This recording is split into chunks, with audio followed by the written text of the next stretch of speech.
Sabi ni Jano Gibbs, sa isang kamakailang post sa kanyang Instagram account, ay tuluyang binasag ang kanyang katahimikan sa kanyang di umano'y habang ini-interview si motivational speaker na si Rendon Labrador sa palabas na men's room.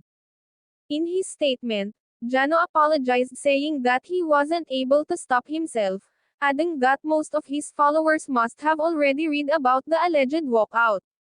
The actor and TV show host then asked everyone to watch the video he shared in his post, saying that they would definitely see the truth behind the allegations. Siguro nabasa nyo na sa mga balita. Sorry, di ko napigilan. Ito po ang tunay na nangyari sa interview namin kay Rendon Labrador Fitness sa Men's Room, W, at Stanley Chi.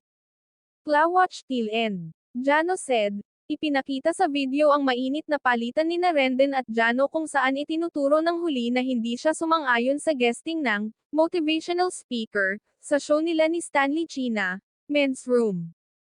Maya-maya ay tumayo si Jano at nag-walk out, habang ang kanyang co-host na si Stanley Chi ay nakatingin na may pagtataka. Nang malapit nang matapos ang video, muling nakita si Jano na nagbukas ng pinto sa silid kung saan ini-interview si Rendon at inihayag na kalokohan ang lahat sa co-host ng singer-actor bilang target.